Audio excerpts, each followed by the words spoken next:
السلام علیکم، کیسے ہیں آپ سب لوگ؟ امید ہے کہ آپ سب لوگ خیریت سے ہوں گے۔ پلیز آپ لوگ فین کی آواز کو اگنور کریں اور ناول انجوائے کریں۔ تانیہ طاہر کا ناول شروع کرتے ہیں۔ شاذ کے شانے پر ہاتھ رکھ کر وہ بولا۔ شاذ نے نفی میں سر ہلایا۔ آپ یہ غلط کر رہے ہیں۔ کھڑے کھڑے میرے ہزاروں کی تعداد میں دشمن بنا رہے ہیں۔ آپ نے شاذ کو یہ بھی پسند نہیں آئی تھی بات۔ ارے یار، تم چاہتے کیا ہو؟ کسی بات کو لے کر تم خوش نہیں ہو؟ صبح تم نے مجھ سے کہا کہ میں راشد کے ساتھ کام نہیں کروں گا۔ اب کسی اپنے ساتھ بھی کام نہیں کرنا چاہتے؟ وہ ہنسا، شاید کافی دنوں بعد دل کھول کر۔ راشد اور اس کی بہن ابھی تک صدمے میں تھے، باقی سب بھی چپ سادے کھڑے تھے۔ لیکن یہ بہت بڑی ذمہ داری ہے، شاذ نے نفی کی، اور اس ذمہ داری کو تمہارا جنون ہی سنبھال سکتا ہے، سلمان نے دھیمے لہجے میں کہا۔ شاذ چپ ہو گیا۔ مجھے بہت اچھا لگے گا جب تم اسے قبول کرو گے، سلمان بولا۔ مگر راشد سر کو یہ بات پسند نہیں آئے گی کہ میں آپ کے لیے غیر ہوں اور آپ میرے نام یہ سب کر دیں، وہ بولا۔ یہ میری پارٹی ہے اور جس شخص پر مجھے بھروسہ ہوگا میں صرف اسے ہی اس کی ذمہ داری دوں گا، سلمان نے مسکرا کر کہا۔ شاذ بھی ذرا ڈھیلا ہوتا مسکرا دیا۔ تم اپنے خوابوں کی تعبیر میں داخل ہو گئے ہو شاذ، سلمان نے اس کا شانہ تھپ تھپایا اور شاذ مسکرا اٹھا۔ پورے دن کی تناؤ کا اختتام ہو گیا تھا۔ یہ پارٹی آپ کی امانت ہے میرے پاس، اس نے سلمان کے گلے لگتے ہوئے کہا۔ اور تم آمین اس دن کہلاؤ گے جب عوام کا ایک ہجوم تمہارے حق میں ایک زبان ہو کر نعرہ لگائے گا، وہ بولا تو شاذ شدت جذبات سے پھر سے ایک بار اس کے گلے لگ گیا۔ مجھے آپ کے اندر اپنے بڑے بھائی دکھتے ہیں اور میں آپ کو یوں خود کو تباہ ہونے نہیں دوں گا، یہ بات اس نے قدر آہستگی سے کہی تھی۔ سلمان مسکرا دیا۔ یہ محبت ہے شہزادے، ابھی تم اس راہ کے غلام نہیں بنے، اس راہ میں غلامی ہی منظور ہوتی ہے، وہ مسکرا کر اب اپنی پارٹی کو دیکھنے لگا۔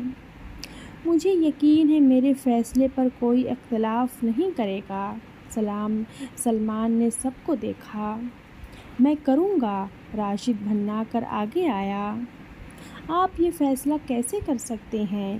میری جگہ ہونی چاہیے تھی، یہ میرا مقام ہے، یہ جو کل کے آئے چھوکرے کے حوالے کر رہے ہیں آپ، وہ بدتمیزی سے اونچی آواز میں بولا، جبکہ سلمان نے سنجیدگی سے اس کی جانب دیکھا۔ اس کے کچھ حامی بھی سر ہلاتے گئے، آگے باقی سب تماشا دیکھ رہے تھے۔ جو جس قابل تھا راشد، میں نے اس کو وہی جگہ دی ہے، تم جس پوزیشن پر آج ہو اسی پوزیشن پر رہو گے، شاذ اس بارے میں کبھی کچھ نہیں کہے گا، مگر فیصلوں کا اختیار تو اس کے ہاتھ میں دے چکے ہیں آپ۔ ہم جو اتنے عرصے سے اس سیاست کو سمجھتے آ رہے ہیں، کھیلتے آ رہے ہیں، اس سیاست میں آج کل کے آئے لڑکے کے نیچے کام کریں گے، تو یہ نہ منظور ہے ہمیں، وہ بولا اور سب کی طرف دیکھا، بس اس کے حمایتی ہی سر ہلا رہے تھے۔ جسے اس بات اور میرے فیصلے سے اختلاف ہے وہ یہاں سے جا سکتا ہے، میں اسے نہیں روکوں گا، سلمان نے سنجیدگی سے کہا۔ بھائی جان، راشد کی آواز بلند ہوئی اور سلمان کی دھاڑ کے آگے دب گئی۔ راشد، وہ ایسے بولا تھا جیسے شیر دھاڑا ہو، بوڑھا ہی سہی مگر شیر شیر ہوتا ہے۔ مجھے ان چیزوں پر مت اکساؤ جو تمہیں نقصان دے، اس نے کہا۔ یہ آج میں نے فیصلہ کر دیا ہے، کل سے پارٹی کا سربراہ بدل گیا ہے، جو شاذ کہے گا وہ بات ماننی پڑے گی، ورنہ چھوڑنے پر میں کسی کو روک نہیں سکتا، سلمان نے کہا اور راشد وہیں چپ ہو گیا۔ سلمان، آپ یہ کیا بات کر رہے ہیں؟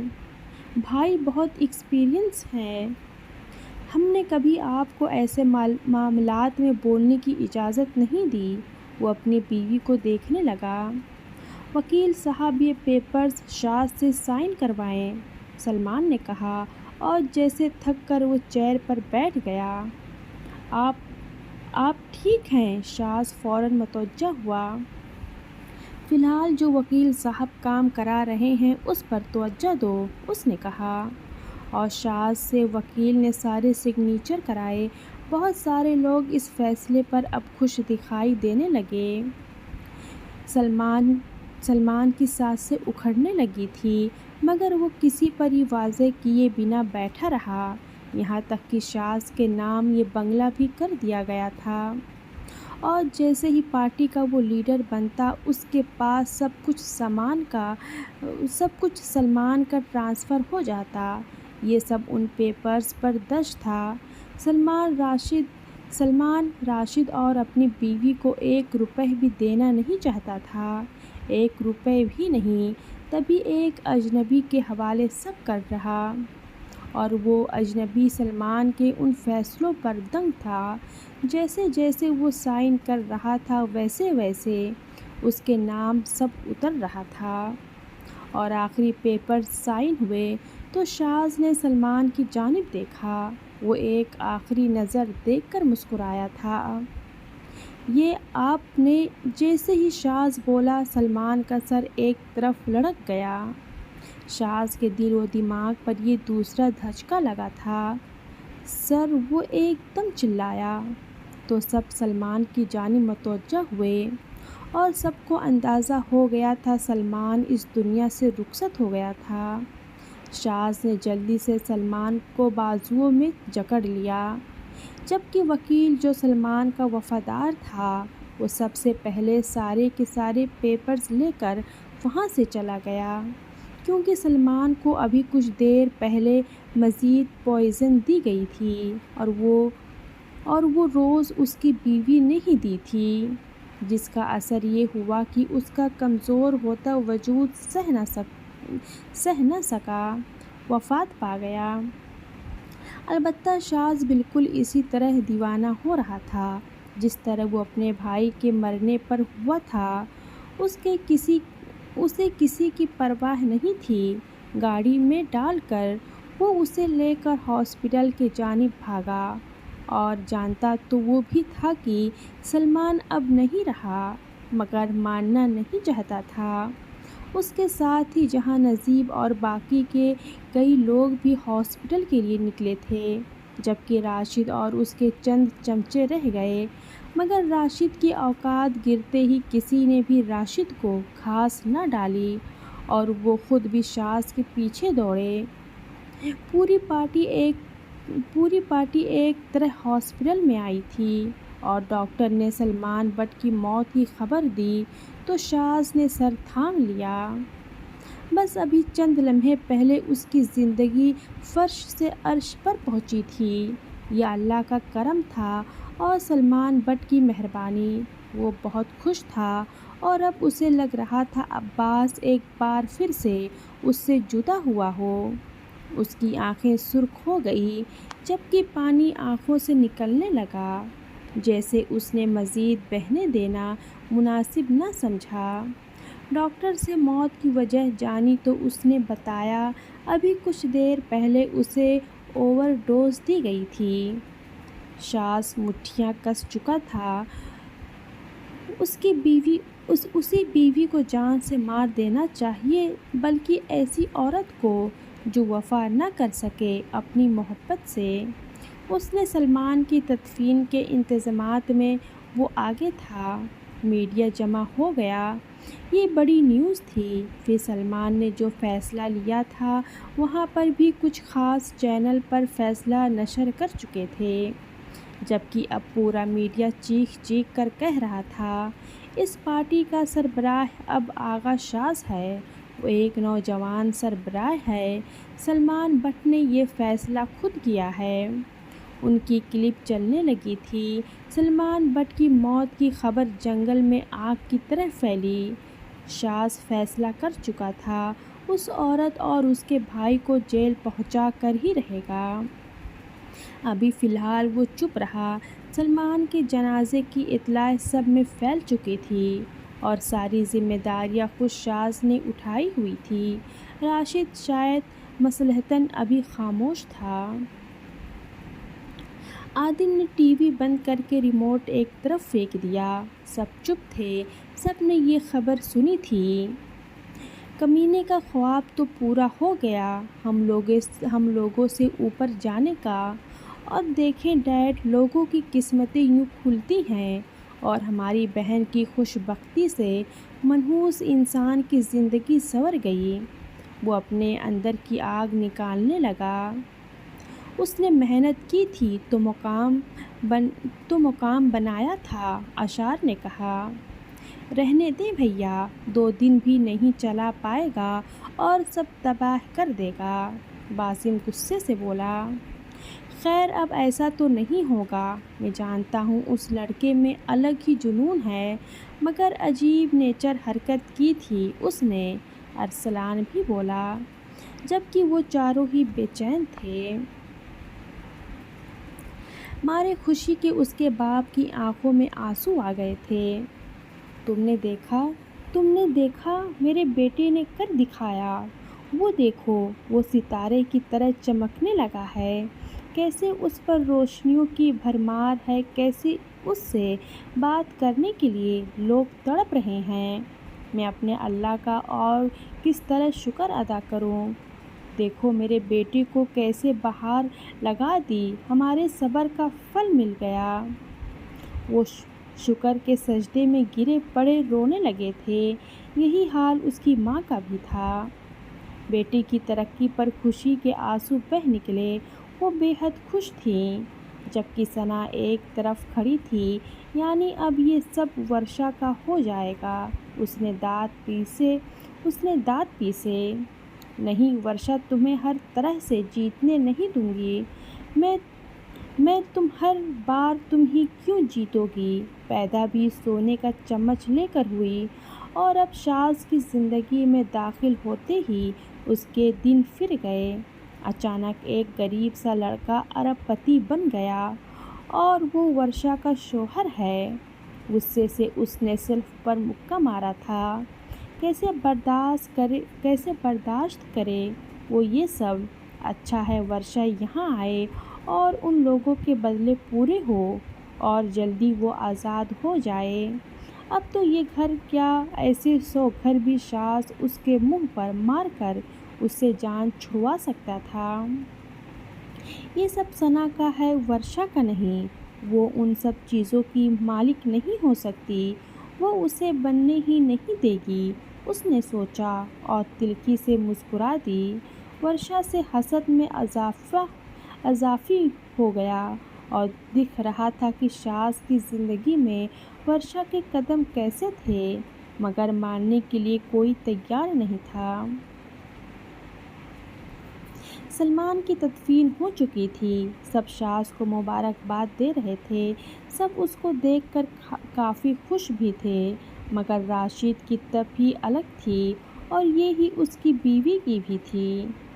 سب اب جانے لگے تھے، شاز بھی جانے لگا۔ تبھی اس کو وکیل نے پکڑ لیا۔ وہ وکیل کی جانب دیکھنے لگا، غم سے وہ خود بھی نڈھال تھا، دوسرا تھک بھی چکا تھا۔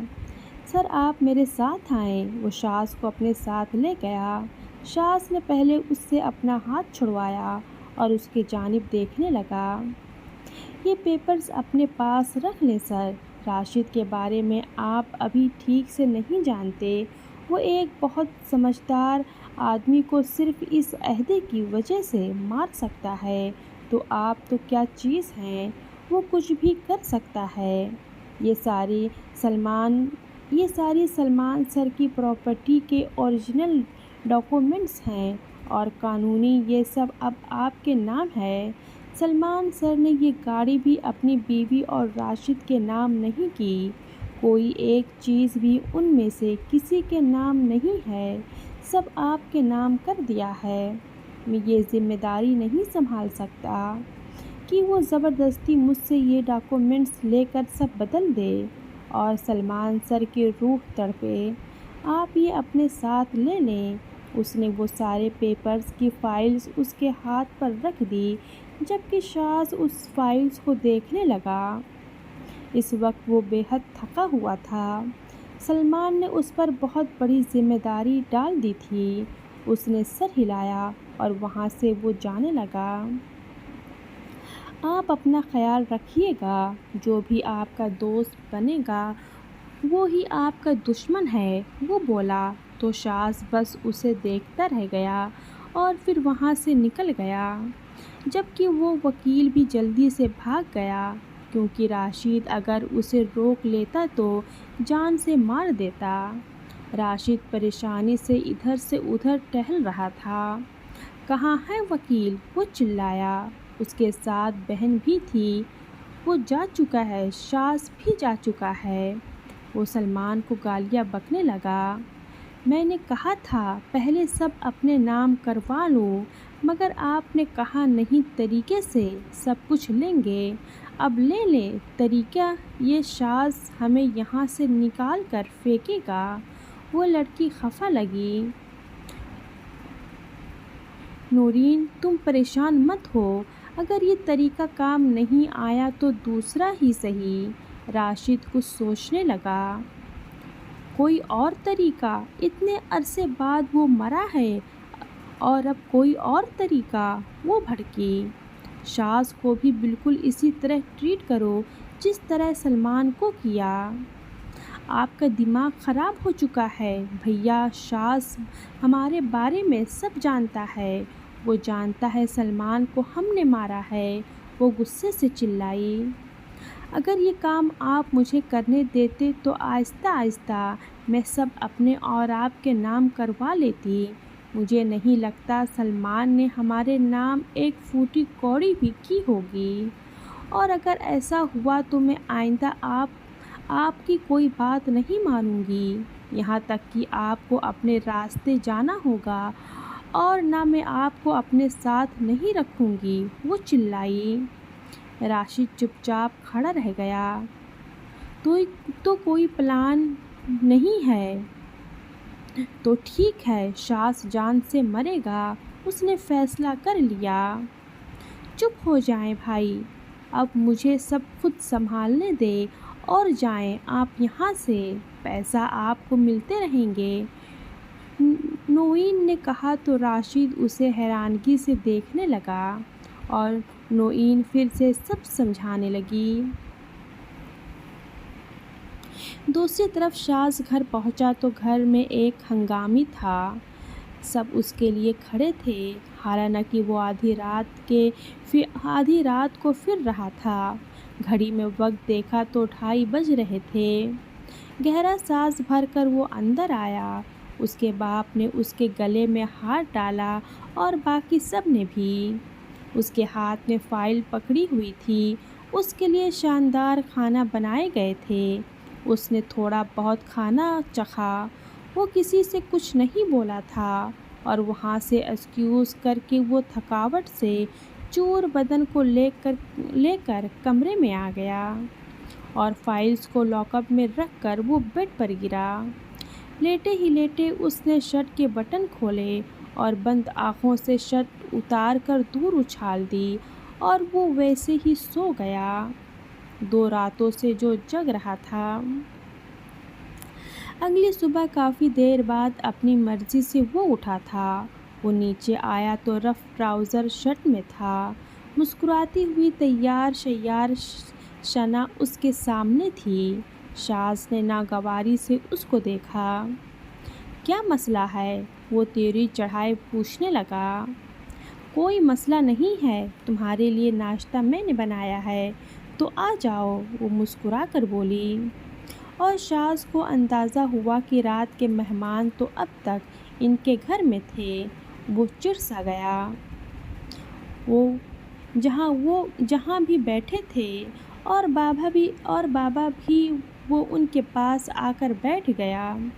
باتیں ہوتی رہی، وہ سب اس کی ترقی سے خوش تھے۔ اب تو سلمان بٹ کے گھر میں رہنے لگو گے تم، چاچا بولے تو وہ ان کی جانب دیکھنے لگا۔ کیوں میرے پاس گھر نہیں ہے کیا؟ اس نے سرد مہری سے کہا۔ نہیں بیٹا، میرا مطلب وہ تو کافی امیر آدمی ہے، سب تمہارے نام تمہاری پوزیشن دیکھ کر گیا ہے، تو اس کا گھر بھی دیکھے چاچا، اس کی بیوہ بھی ہے، اور میں کسی سے اس کی جائے پناہ نہیں لوں گا۔ اس نے بس اتنا ہی کہا تو چاچا چپ ہو گئے۔ شاز، تم سے ایک اور بات بھی کرنی ہے۔ کچھ دیر بعد نصیر صاحب بولے تو اس نے ان کی جانب دیکھا اور ثنا کے ہاتھوں سے چائے کا کپ بڑی ناگواری سے پکڑا تھا، کیونکہ اسے یہ حرکت پسند نہیں تھی۔ وہ اس کی محرم ہوتی تو الگ بات تھی۔ ورشا کو کب رخصت کرنا ہے؟ خرم کو گئے آج کتنے دن ہو گئے، نہ جانے ہماری بیٹی کے ساتھ کیا سلوک کر رہے ہیں۔ تبھی بیٹا ہمیں اپنی ذمہ داری یہاں لے آنی چاہیے، وہ بولے تو شاز چائے پیتا رہا، بولا کچھ نہیں۔ اس کی ماں بھی آ گئی۔ ثنا کو سخت غصہ آیا تھا نصیر پر۔ ایک دن اچھا نہیں گزر سکتا تھا؟ ورشا کا ذکر ضروری تھا کیا؟ ہاں بیٹا لے آؤ اسے، ہماری بیٹی کے ساتھ نہ جانے اسی وجہ سے کیا سلوک کر رہے ہوں گے، اس کی ماں نے بھی کہا۔ آپ لوگ لے آئیں، میں نہیں جاؤں گا، اس نے کہا اور کھڑا ہو گیا۔ چائے کا لاسٹ سپ لیا، حالانکہ گرم چائے تھی، مگر پھر بھی وہ تپتی ہوئی چائے حلق میں اتار چکا تھا۔ مگر ان کی شرط ہے کہ تم بابا، شاز نے پلٹ کر باپ کو جن نظروں سے دیکھا ان میں صاف واضح تھا کہ اب آغا شاز ایک کامیاب پولیٹیکل پارٹی کا لیڈر ہے اور خانزادوں جیسے راہ چلتوں کو گھاس ڈالنا بھی وہ ضروری نہیں سمجھتا۔ ہاں ہاں ہم لے آئیں گے، اس نے کہا، مگر میری ایک شرط ہے۔